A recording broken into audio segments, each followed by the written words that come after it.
Hey everyone, this is Tom, and this week's character is Lyra Zara for Elliot. Lyra is a 26-year-old human female, neutral good character. She's a bit of a challenge because she's a barbarian. She's a Path of the Berserker barbarian, but through the course of the story of her life, she takes on so many other details and goes through things that are just unstereotypically like she just doesn't strike me as like a typical barbarian. So when people have sort of a set thing in mind when they hear barbarian, they think of like fur speedos and no shirts and no armor. I mean, she doesn't have armor, so there's that. But there's a picture in mind, but it's almost more like a type of, how do you put it? Yeah, well, either way, it was fun to try to work that into the character as much as I can, where it's just a barbarian fighter type who has just lived a different life than you'd think. So, anyway, that all aside, I did really enjoy working on her. This character has sort of an interesting place in Elliot's life. This character was created in memory of one of Elliot's friends who passed away in November. So she's modeled after his friend who, I got a big write-up about the character, but I also got a really good write-up about Sarah, his friend. She sounded like definitely just great inspiration for this character. I mean, I was, sorry to hear all that stuff, but having that sort of weight put on a character was something that it was sort of like being handed a baby. Like there's just all of a sudden so much more significance to this character, and it was really intimidating.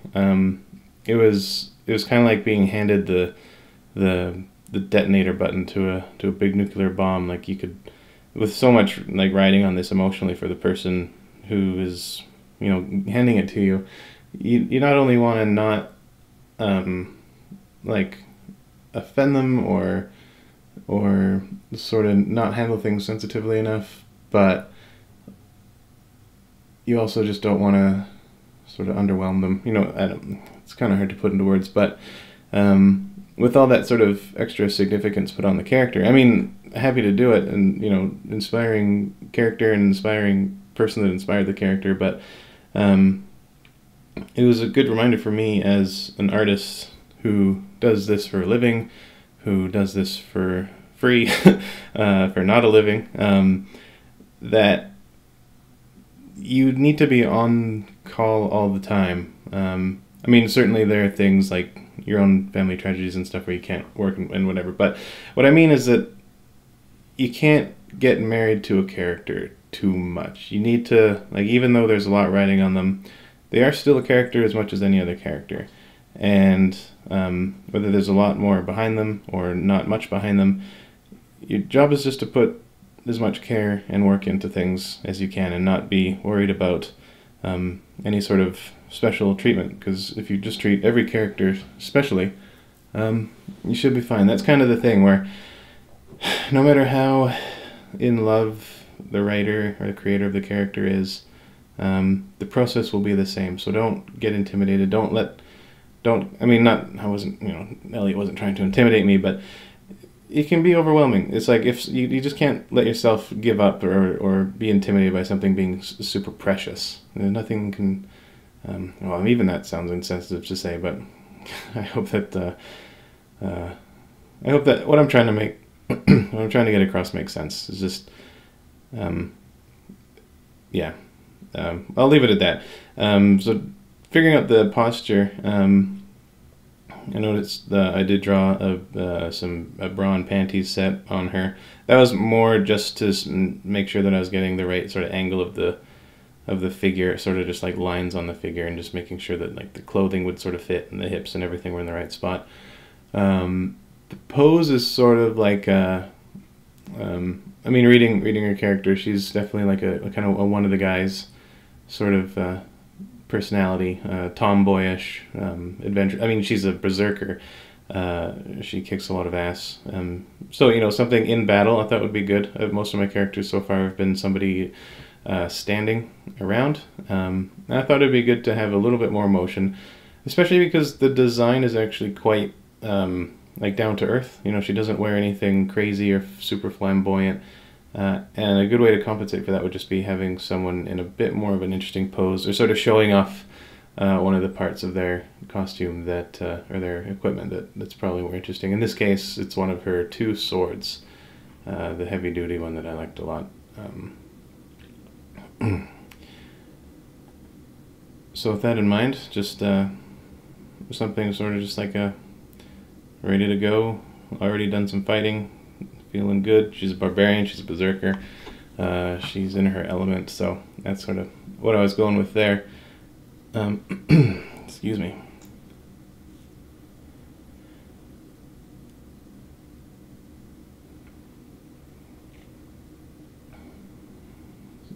So once again, of course, building up with the anatomy and the skeleton, just trying to make sure that everything's in the right place, everything's working, nothing is crunching in too much.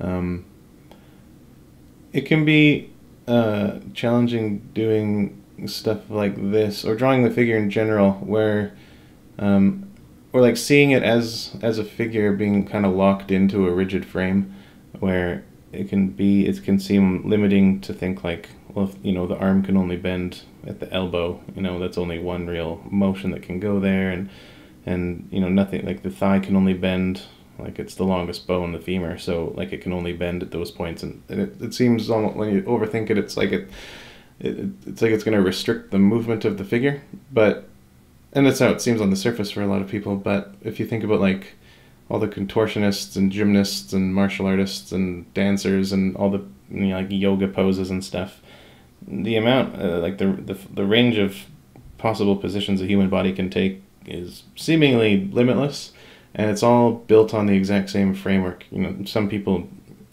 you know, there's lots of different body types and proportions and bodies in different conditions, but all the most amazing stuff you see in a human body do is stuff that still had the bones and the framework and everything underneath. So being able to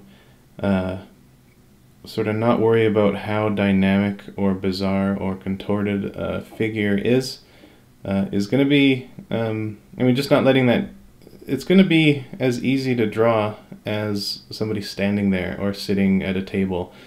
It's all just bones and sticks and circles and cylinders just pointing different directions. And if you can rotate a cylinder, you can, and you know, remember where muscles connect and sort of what shape they are, then you can just draw a figure in any pose you want. It's all just the same stuff. It was just we're more used to seeing and drawing people standing and sitting that makes it easier. So you know, it takes practice and everything, but that's the case with figure drawing. So she does have, Lyra does have a strength of 18, which is quite strong. So I did give her, I mean, she's also trained as a ballerina growing up, so it's sort of like, I didn't want to give her like big Chun-Li thighs, but I also wanted to make sure she did look strong. So her muscles have a bit more angularity to them and a bit more bulk than like a typical woman's sort of muscle frame. Her biceps are actually quite big, and just subtle. I mean, I knew that a lot of it was just going to be covered up by clothing, and I'll get into the costume once it's sort of coming up here. But just having some of the stats show up, manifest physically, sort of like when I did Terrell, he was I sort of labeled him as a jock because he was, you know, he had a high charisma, but his strength and constitution were higher. But having that sort of those numbers actually manifest physically, I think would be a good thing. It can be difficult if things get sort of crazy and you have like people that are able to like lift boulders and like giant logs and stuff. That's, you're gonna really, if you have a character that can draw that and it's, excuse me, and it's not because of some magical source. The figures, it's gonna get more and more unbelievable that somebody can do that. It's just sort of weird to me when like you have a number that's just an arbitrary kind of rating of what you can do, but it doesn't, you can't tell, like the person, it wouldn't physically be able to do it anyway. But trying to just make sure that that's the case. So if I'm ever drawing like a character that has really high strength, they're going to have big muscles, as much as is appropriate. I mean, even strength, you don't have to have extremely large muscles to be strong. Like somebody, you know, like Bruce Lee, very like still very small and very like tight muscle system, but he would probably be able to just lift a lot of weight and do a lot of strong stuff. So it doesn't have to be super strong, but you know, it should have the right sort of character. If you are going to do really strong looking characters, especially in this kind of setting, some of my favorite reference is old-timey bodybuilders from like the late 1800s, early 1900s, when it was pretty much just like milk and beef that they were eating. There's just something a lot more like statue-ish about their physique, something more like an old marble, or like the muscles are more square, there's not as much definition, but they just look like sturdier, and it's just a lot more natural of a build. So anyway, back to Zara. So a lot more definition in her muscle system than I would typically draw. You know, strong forearms, strong biceps, strong triceps, stuff like that. I mean, she is holding up a sword. That's another thing to keep in mind when depicting figures, is making sure that you're studying how arms and legs and limbs and muscles change when the limbs are bending and in different positions, so that you can show that, you know, if somebody's lifting something, you can make all the right muscles flexing. A lot of people won't, like, that would be reading this or seeing the picture in like a painting or a comic book or something. They wouldn't even think about it necessarily, but those sorts of details sort of show up. I think the brain notices them. It might help things feel a lot more tense or action-packed is how you're trying to depict them. Sort of like a Frank Frazetta painting, where there's just so much tension and like power in the figures that he draws. A lot of that has to do with just how like tense and the flexing certain muscle groups are that he draws. So if you have a character and they're doing some sort of asymmetrical motion or something, just double check that you're not drawing their biceps the same size, and if their arm is straight, then their tricep is sticking out more and their bicep is flat, and things like that. So if you're developing as an artist, or if you're working as one, making sure that when you do you should always be doing as many figure studies as you possibly can. That's just how you should be doing things. But it's making sure that you're getting a lot of variety of poses and paying attention to how muscles and limbs change as they flex. That's going to be really important. So with this being a memorial character for somebody, Elliot included a photograph of Sarah, and I wanted to try to capture, since the character is based on her, I did want to bring in some of Sarah's facial features into the character. And I mean, I'm not going to be doing likenesses for these videos. It just adds a lot more time when you're actually trying to depict a particular face. But in Sarah's case, I'm going to make an exception, definitely. But she had in the picture he gave me, she had a certain expression. It was just like a closed-lipped smile, just a good sort of expression that I felt read, and I thought that just said a lot, and it would work for this like tomboy character, like even like how her eyes were wrinkling or squinting, and just like how her cheeks were just like sort of dimpling up a little bit. I just wanted to put a little bit of that sort of character into Lyra, and just to tie them together a little bit more. I mean, to me it resembles her somewhat. To people that know someone, it's a lot harder to get a likeness right. Likenesses are, I mean, especially like caricatures are something that I struggle with. It's super difficult a lot of the time, unless I just have time to really sit there and sort of paint them almost like a portrait. But yeah, it's just with Lyra, I think it was important. So here we go. The costume is getting thrown on. So right now I'm doing this skirt or this dress. Part of Lyra's story is that she was hired on by an elderly gnome tailor couple. She wasn't super good at her job, at least, well, not at like the stitching and everything, but she did mostly clerical work. But when she left, they did give her some clothing, and this this dress is what I thought would be given to her by the gnome couple. But with one modification that Lyra's done on her own part, and that is to turn the dress into something that she can kind of make it easier to fight in. I would need somebody who's familiar with wearing dresses to tell me if this would even be a good idea. But so basically, she's just cut the sides of the dress up into like a slit on each side up to like basically her pelvis, and then sewn in buttons. And some hemming down the outside edges so she can sort of stick her legs through and then button it back up together to keep it from flying around so much and getting caught on anything. I mean, not too much, or not as easy to grab or yank. And so she's got just like these bloomers kind of standing out. It's just her undies, her like medieval, like fancy dress undies.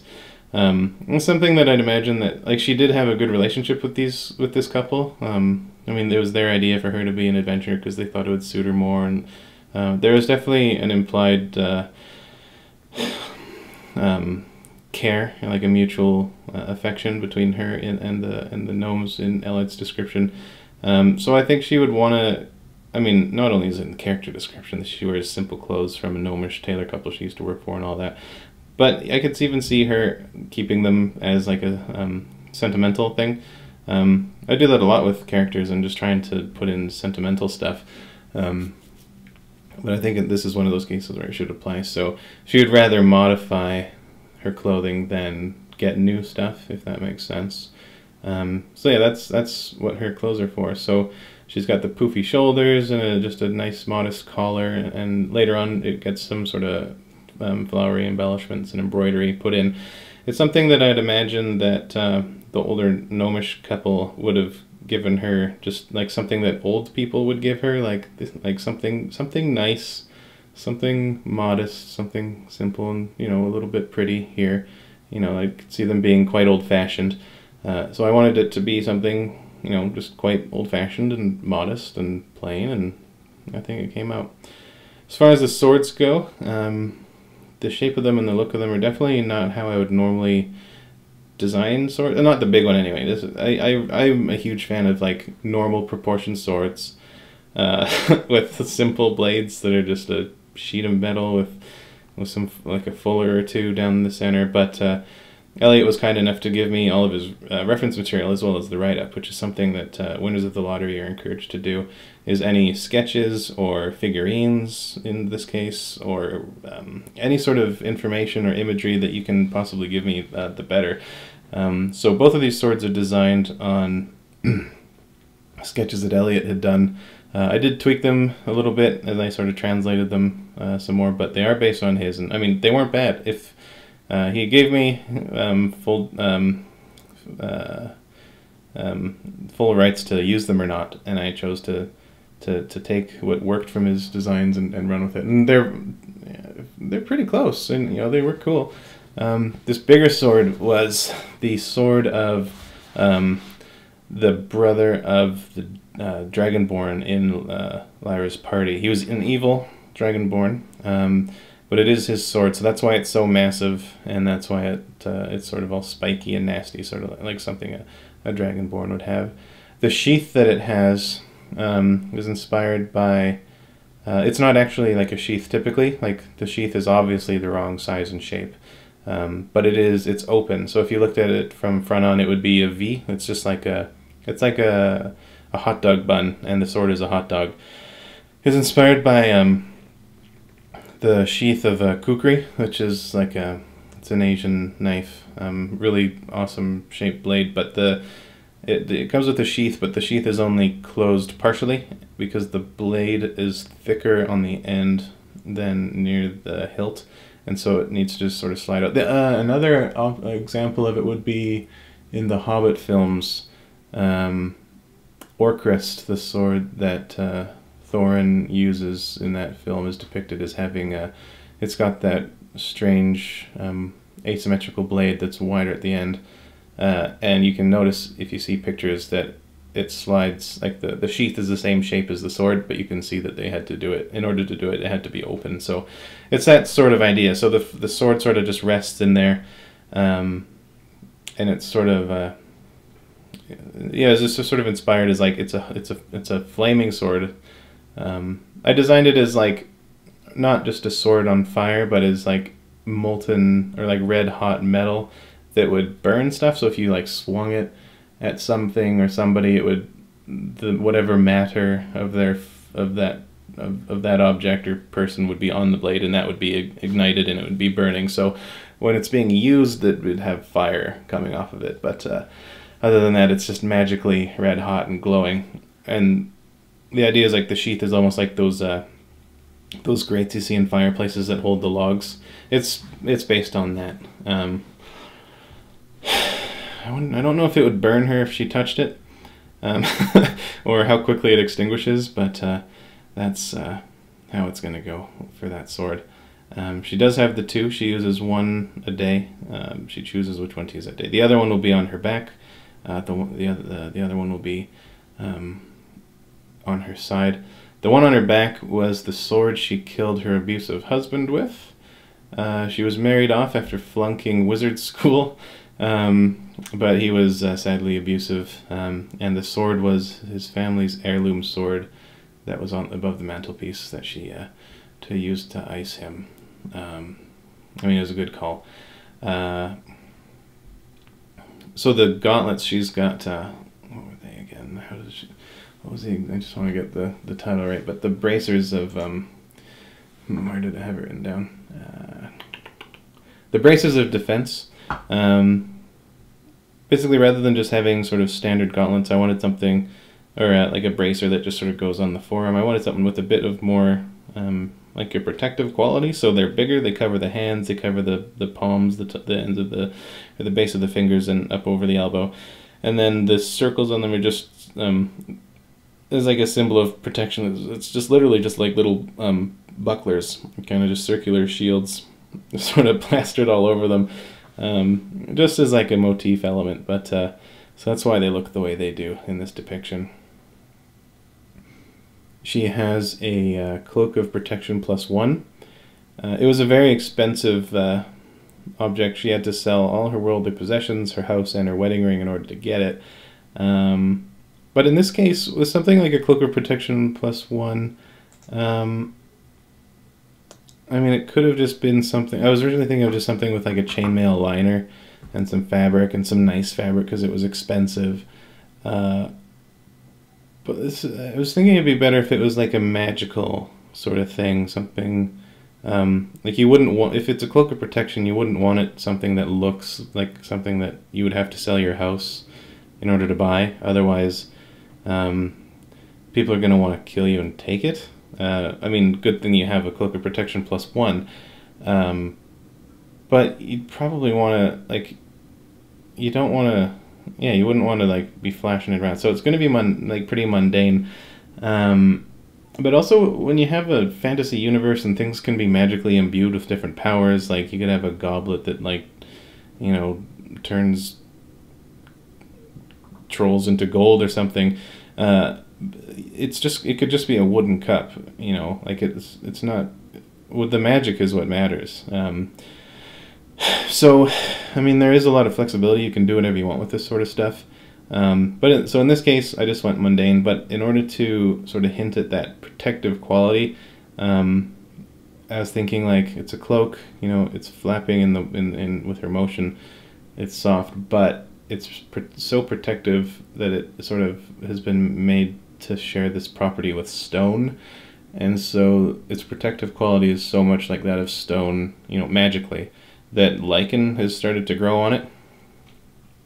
And Photoshop was getting laggy, trying to restart it. Anyway, so later on I do paint the lichen sort of onto it, and just to make it seem a bit more like stone. So that's my idea for the Cloak of Protection +1 in this case.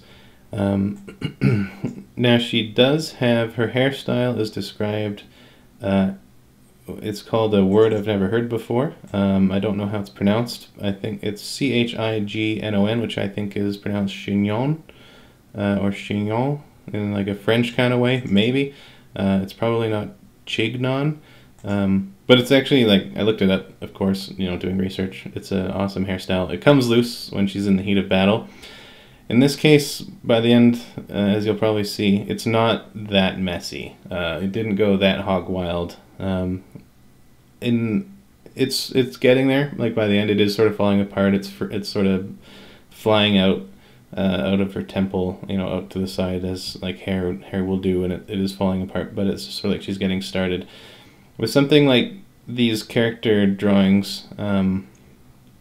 There's a lot of stuff like that where, I mean, there's definitely room. Oh, there's so many places where you could do that. I could, like, it would even work here, but in this case I wanted to keep it something that's not super specific in that sense.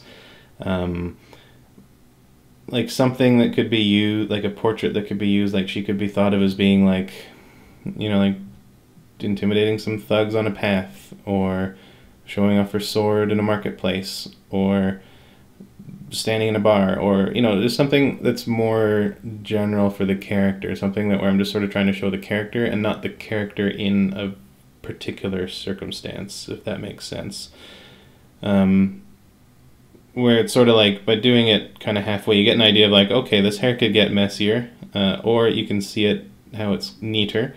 It would just sort of work better on their character sheet as like, okay, this is what the character looks like. You know, anybody could, like, you know, get covered in mud or get burned in a fight, or or their belly would inflate after a meal or something like that. But you don't want to draw them with particular conditions, unless it's something that's really critical to the character. So I just made it a bit messy, just to, like, to hint at that. I wanted to acknowledge that aspect of the description.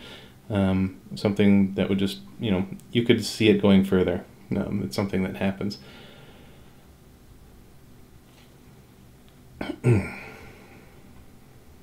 So her feet, I noticed some people commenting places about her feet looking very big.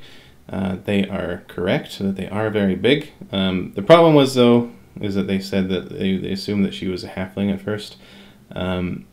I don't blame them. I do draw feet large. I don't know why. I think it proportionally, I think it looks cool. Like, it's kind of, I think it comes from growing up in the 90s and seeing lots of, like, all my life I've just always hated, like, the tapered pants look, and that was like what the 90s were all about, where it's like really thin ankles and then they kind of go up and get wider, and I think I just grew up with such a resentment to that that I like to draw like legs that are either straight or they get thicker as they go down, and so I think that's just left me with feet being wider. And I had a teacher in art college named maybe I won't name them just in case, but he was an anatomy master, and I remember at one point he commented on my feet were a bit big, and he was just like, no, it's okay, it looks good. And I think that just sort of cemented things for me. But either way, so that's just one thing I do. I just prefer how it looks on characters, so larger feet. But in this case, she gets a double dose of large feet-itis, because she grew up as a ballerina. And so, I mean, if you want to see kind of what I was going for, just Google ballerina feet. I don't know if this happens to all ballerinas, but they do have characteristic feet. I mean, because of how they, like, you know, they go up on the, I guess, toe knuckles. I don't know if there's a specific term for what would be a knuckle on a toe, but they go up on, and they get those sort of pronounced knobby feet knuckles, and sort of bruises and worn out stuff, and just like pretty intense feet. And I'd imagine with stronger feet like that, the toes able to sort of spread out a bit more. I mentioned it in a previous video, but people that live in cities, or essentially, well, not cities, but people that wear shoes have reduced pinkies. Because our feet get squashed and our bodies adapt, and the bones don't develop as they naturally would. And so since she is now no longer a ballerina, and she just hated it, she does not wear shoes because she wants to be free now. So her feet are free. This is part of Elliot's description, which I thought was actually really cool. When I read that, when I first read that she wears sandals, I was like, well, okay. And then his description was, she was a ballerina growing up and wants her feet to be free. And I said, that's an excellent idea, and that's just good character design is on Elliot's part. So I thought that was a fun thing. So even when it came to the design of the sandals, which I do quite a bit later on near the end, I wanted to design something that was just as minimal contact to the feet as possible. They're almost more like flip-flops, where it's just a sheet under their foot. I guess all sandals are just like a sheet of material under the foot, but just with really thin string that doesn't touch the feet too much. I mean, they could have been a lot simpler. They could have actually just been straight up flip-flops, but they needed to be more secured on there because she's an adventurer and a berserker. So that's where that sort of design came from.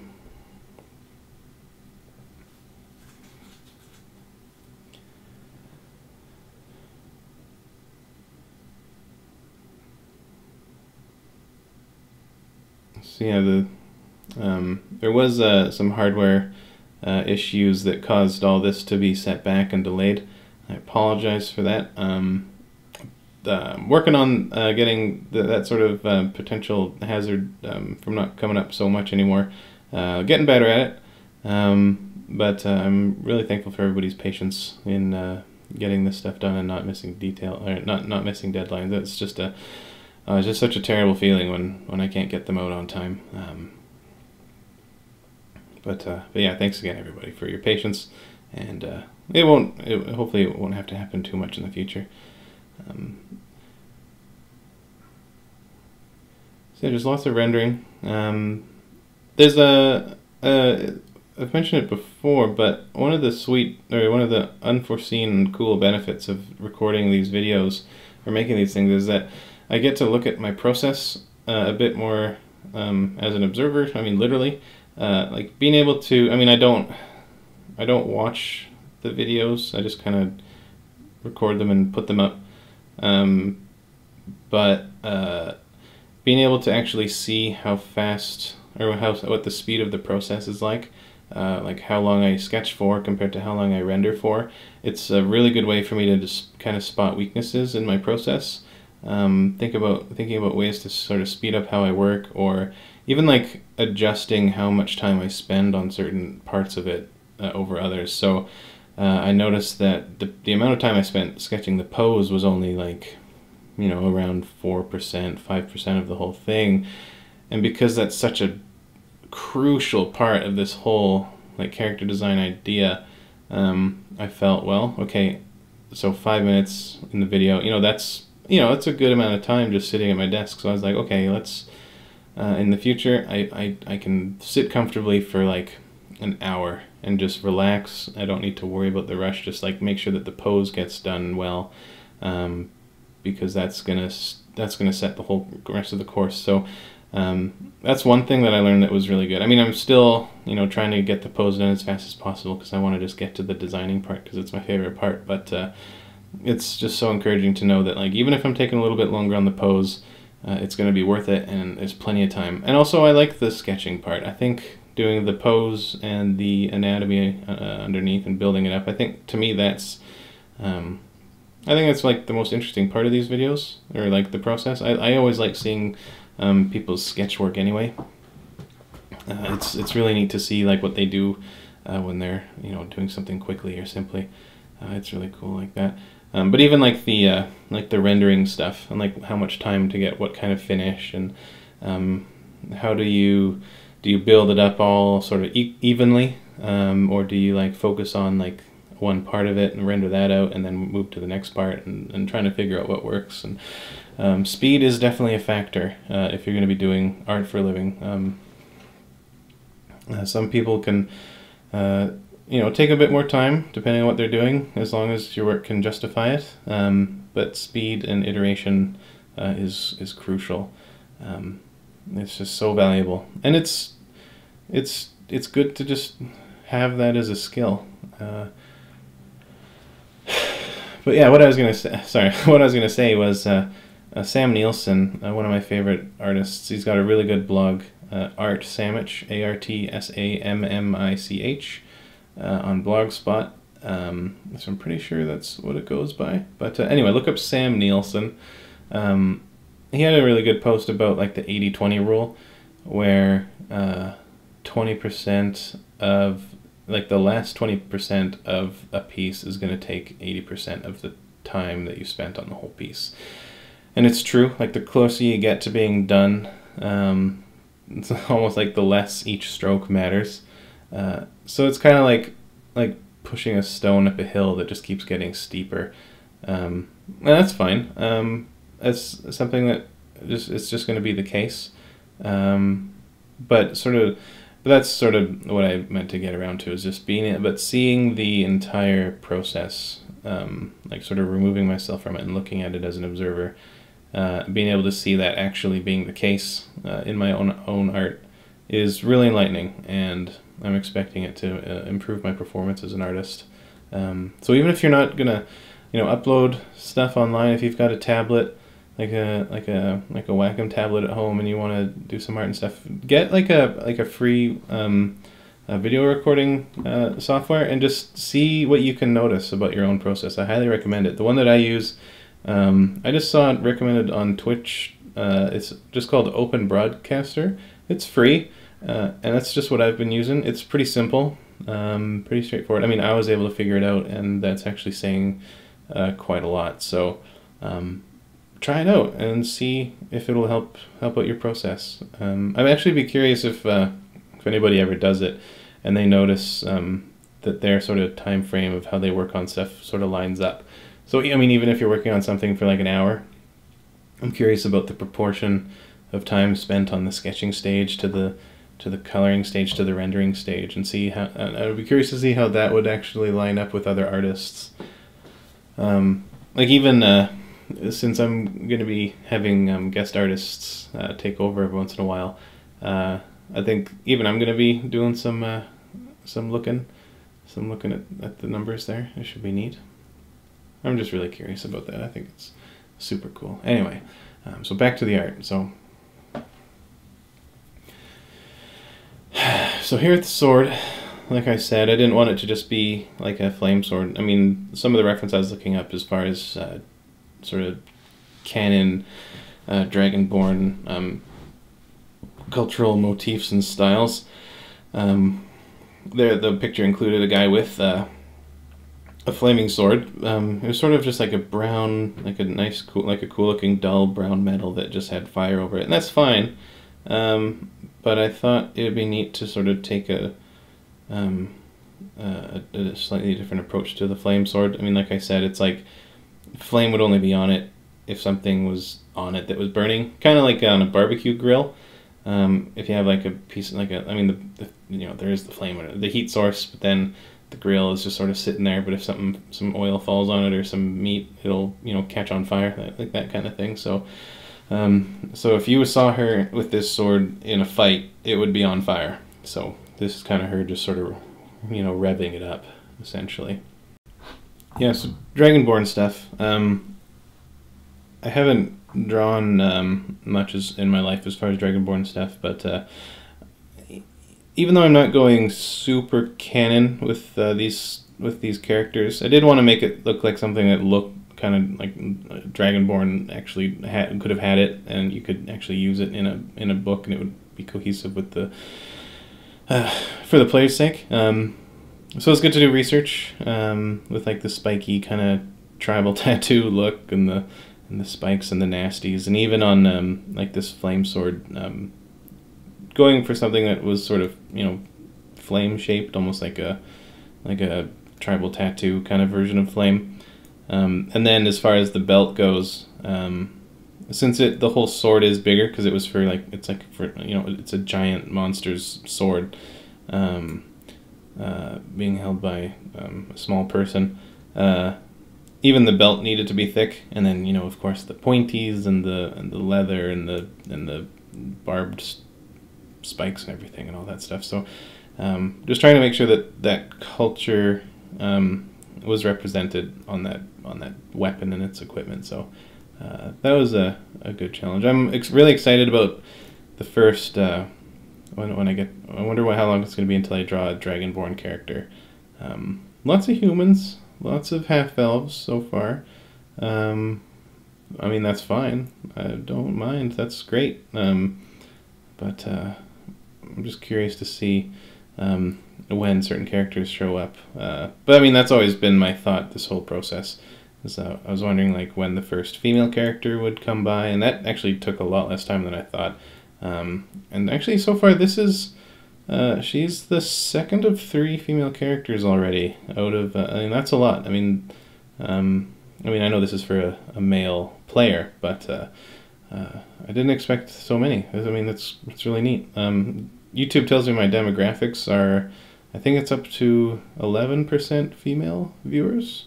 So the fact that they've been winning that much is great. And I really want to have, by the time it's all done, I would just want to have as many different races and classes and both sexes depicted, and just have like the most, like just as many different kinds as possible. But like I've said in previous videos, if you do win, don't ever like feel pressured to like suggest a character, like it's something that you haven't seen me draw yet. It's your character. Just don't even worry about. I'd rather it just be totally just your character rather than I'm not trying to like collect them all, you know. So don't worry about that. But I am excited about when I get to draw some more monster stuff. But anyway, so the sword is based on this red hot molten metal. I'd imagine that a sword, I wasn't too worried about the handle. I figured that if you have a sword that can just become red hot or like yellow hot just because, there's probably enough magic involved in the process to allow the handle to be holdable, and that the heat would be limited to the blade.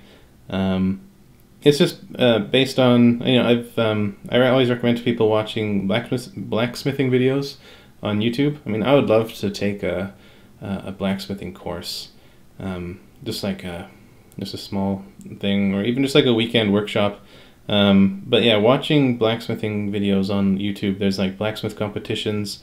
There's a really good video series that I saw in one of the or a show. I think it was a BBC show called Master Crafts, and it had, I think, around 5 different traditional British crafts, and one of them was blacksmithing, and it was really cool. It's just highly recommend watching the production videos of different stuff, especially old-timey things or whatever you're working on, like so doing medieval stuff. I mean, if you can watch videos of how people actually make stuff out of leather, or making armor and swords in traditional ways, or sewing, like stitching, all that stuff, just knowing the process of how stuff is actually made, even just like a totally superficial level, not even in depth, like you don't have to be able to make a sword or anything, but it's just so informative to your design process, like what's even possible given the materials that what you're designing is made out of.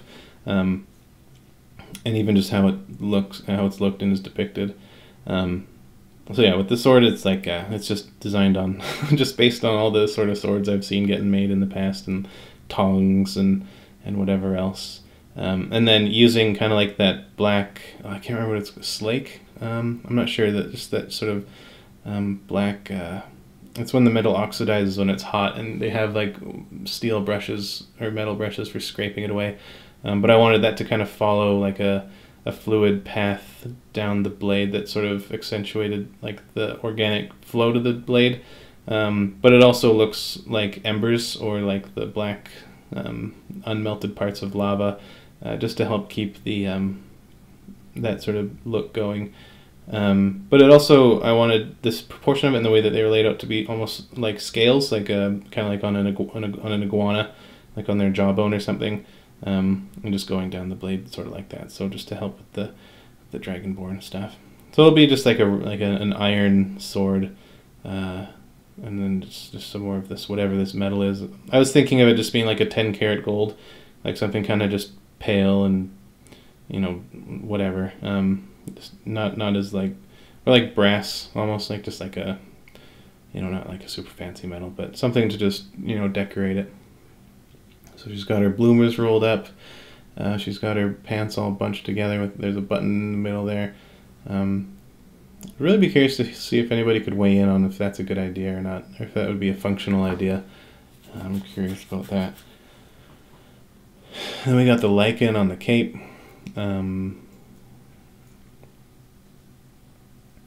Lots of touch and go stuff. Lyra does have magical ability somewhat. She was never able to, according to Elliot, she was never able to perform any difficult tricks. She does a lot of like prestidigitation stuff. She's able to, she doesn't wear armor, so she has scarred skin. She's got a lot of wounds and like battle wounds and stuff. But she has enough magic in her to mend the clothing that she's got. She just can't mend her body. So that's why her clothes are still in pretty good condition. But later on I do put in a bunch of scars on her legs, and different kinds. Just trying to just tell some stories with the scars. But yeah, lots of rendering to do on characters.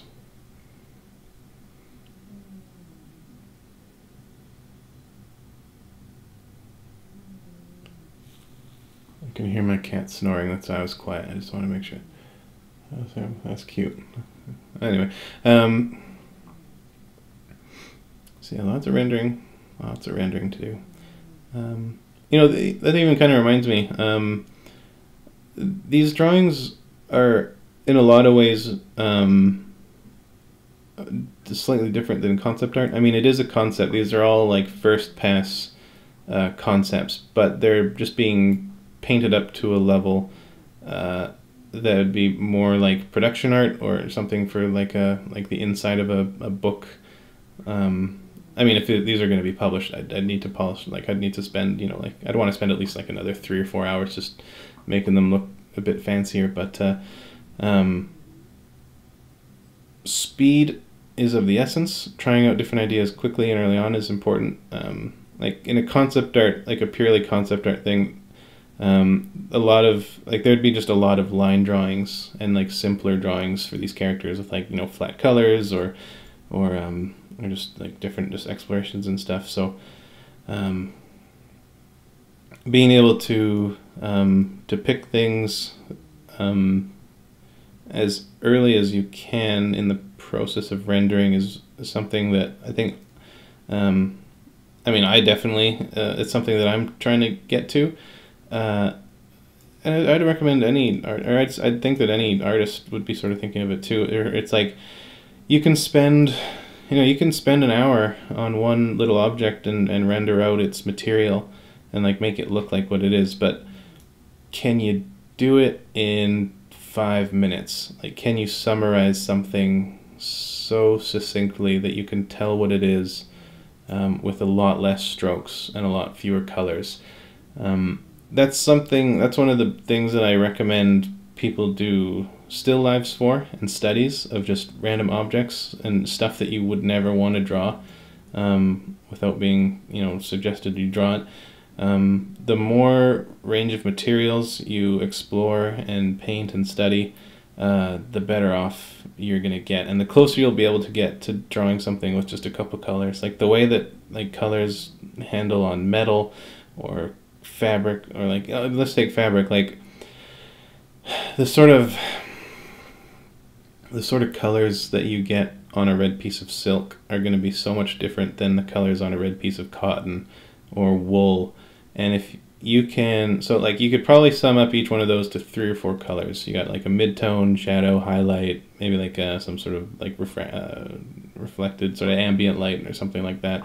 And the thickness of the color, like of the stroke and the placement of it and the fade of it, is those simple factors are gonna say a lot about communicating that material.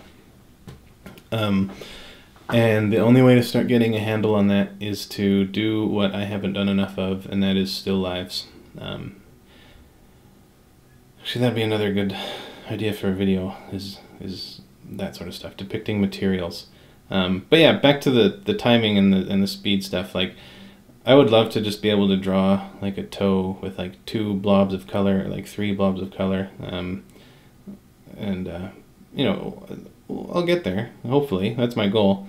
But yeah, just being able to use as few strokes, as few colors as possible to just sell exactly what something is. That would be great, because I like having this painterly stuff done up. But the problem is that it just takes longer than drawing. But that's just how it's going to be, I guess.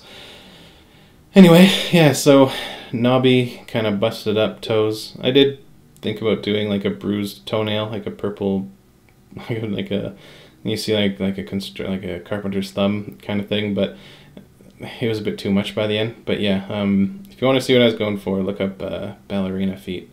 Just very distinct, articulated toes with exaggerated joints and hardened, calloused skin. So she's got dirty feet because she wears sandals, and as somebody who wears flip-flops from April to October, I can assure you that sandals gets your feet real dirty, especially if you're on a battlefield all the time, or adventuring, if you lived outdoors, basically, more or less. Yeah, even just like how dirty her feet are, like things like that. Whatever, any sort of thing you can think of to put in the detail of a character, just cram it in. You can't go overboard, but it's always better to just add too much that you can take away rather than not have enough and need to come up with something later. I thought this handle was a bit too stumpy and sort of bland, so I put in a little bit more carving, just a little something a bit more, just to, you know, make it a bit more interesting. I'm just still trying to keep the pointy, but also kind of cruder, like something that could be made. I mean, those shapes in the handle are something that you can see being made on an anvil, like with the different shapes of the anvil and different tools. Like those are just like, you take the metal that's hot, and you put the wedge, it's sort of like a big chisel shape, and you just hammer it in, or like big punches that you just put circles in. It's all just made, those are all just purely shapes that you can make on an anvil. So her hair, I mean, this is about as messy as it's going to get, but it's kind of fun. Oh yeah, she does have pierced eyebrows. That was another thing. I just went for something a bit, yeah, just not so contemporary, like not just the bar going through, but with the 2 sort of S-shaped things. Not too crazy, but just something that was a little bit more distinct from reality. But anyway, the hair sticking out from the side of her head out towards open space there. It's kind of one thing that I noticed in drawing in general, is there's a lot of things that people have, or that you see all the time, that when you finally draw it, it looks really weird and it's kind of hard to get right. Some other examples would be whiskers on different animals. I find that like once you actually draw whiskers on something, that makes them look really weird or old, like a cat. I mean, you can draw like a few cartoon whiskers, but if you actually draw all the whiskers a cat has on a cat, it looks like you kind of went a little bit crazy. Other things would be lips on men, nasolabial folds, like those lines that come out from your nostrils between your cheeks and the area above your upper lip. Those are an endless battle to get right. I don't even, those are, oh man, the nasolabial fold is one of the easiest things to just totally mess up. I wasn't even able to ever get a handle on it until like last year, and I was drawing some characters and I was like finally getting a handle on it, because it is so easy to make somebody look overweight or way too old with those, so you got to be really careful.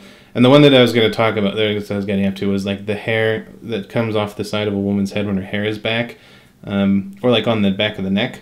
Like there's so much hair just going way out into the air and just shooting. It's just going crazy. But if you draw it, it's sort of like, it just stands out and it's sort of weird. But in this case, because her hair was messy all around. It kind of works. Anyway, so yeah, there's a lot of stuff like that. So these stitches on her dress, the embroidery up and down, like this trim, this is something that I'd picture would have been on the dress by the gnomish grandma. So it's based on, I just wanted something quaint and flowery that like an old lady would make for a young woman. It's just something kind of like mountain flower style, simplified. Either like a bit of, like the end of a bit of wheat and some blue mountain flowers, or like something like with some like I don't remember what plant parts are called. But then on the sleeve here, just some like, you know, some pretty flowers. You know, I could just see her like sending her out the door with the clothes, just like with these nice quaint little cute clothes for like this. Yeah. Anyway, but then on her dress, Elliot described her as having subpar embroidery and stitching skills. So on her dress, she has basically little doodles of like different weapons and things that she's stitched in, either trying to get better or, you know, she likes doing it, but she's just not good at it. So they're just these crude, crappy little stitch doodles that she just did on a spare piece of cloth, which is her own clothing. The scars here, she's got bite marks on her leg, and she's got raised, slightly keloid scars. She's got like things that could be from claws or axes or swords and whatever. She's a ferocious berserker. She takes a lot of hits, so she's just going to be all marred up. I mean, I was really glad that I knew that I had to keep as much skin possible or skin exposed as I could, but based on who she got her clothes from, what kind of clothes she's got, just simple clothes from an old lady. I knew that like her clothing wouldn't be, or her skin wouldn't be very exposed up in her upper body, especially also being a tomboy. You know, she's not going to be walking around with like exposed like cleavage and trying to look all sexy. She's just going to wear a shirt, just sleeves and vest and cape, whatever. But her legs are just exposed from that freedom and ease of movement thing. I was just like, thank goodness that she's just got her bloomers rolled up in some sandals. So here's where I can show the scars. And then she's just got very simple, minimal contact sandals, because she wants her feet to be free. I'm curious about if I could actually make a pair of these. When I'm putting the laces around, I am trying to use my X-ray vision and look kind of through the foot and see how it's connecting and how the string is all going around. And I think these would work. The heel might be a little bit loose, but you'd want to have a little bit of give and not just like tie that up, because the string is really thin and the material that it, like for the base is really thin. So you do want to have a bit of play for that sort of thing, so it doesn't break. It's just basically there to keep stones from stabbing her foot. That's basically all this is. It's like she'd go barefoot if she wasn't an adventurer. You gotta be at least some practicality there.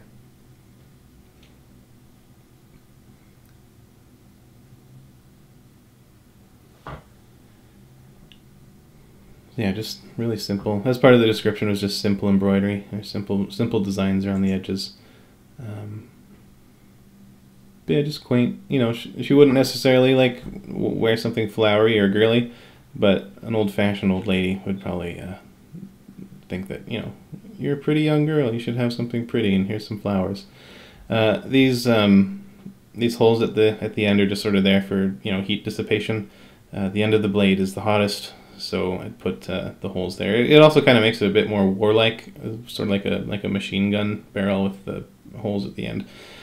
I was a little nervous about it being maybe too thin, like the little parts, but I saw this video where they're talking about forest fires and how the thick trees actually light on fire faster than the small trees because they can take up more heat faster. Anyway, that was it. That was Lyra Zara. Sorry for the delay. This character was great. I hope Elliot and his friends who knew Sarah like it. I hope I did it justice. Yeah, so this was for the free weekly character art lottery. Just follow me at R&D Fantasy on Twitter. On Sunday, I announced the hashtag to tweet to enter from every Monday, midnight to midnight Mountain Time. That's a time zone. So if you're not sure if you've made it, just look up Mountain Time, and it'll tell you. If it's still Monday, you can just enter, and everybody's welcome. It's all free, and this is a joy to paint. I think I'm really happy with how it turned out. So yeah, hope it helped.